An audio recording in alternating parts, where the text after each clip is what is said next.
這問題並非單純的宗教好奇，這問題揭示了人把生命的準則放在行為上的本性。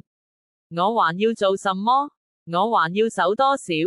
我要走到哪裏？那富有的青年其實已經守了許多誡命，然而他仍然發問，他為何要問？因為他的準則正在動搖。永生不是完成成就後所得的報賞，準則不在於行為的累積，準則在於關係的轉變。來，跟從我。問題指向行為，但答案卻提出了關係的重新對齊。關鍵不在於還要做多少，而在於放下什麼，並且跟從誰，這才是生命的準則。這問題至今仍然回響。我還想多做什麼？還是我決定要跟從誰？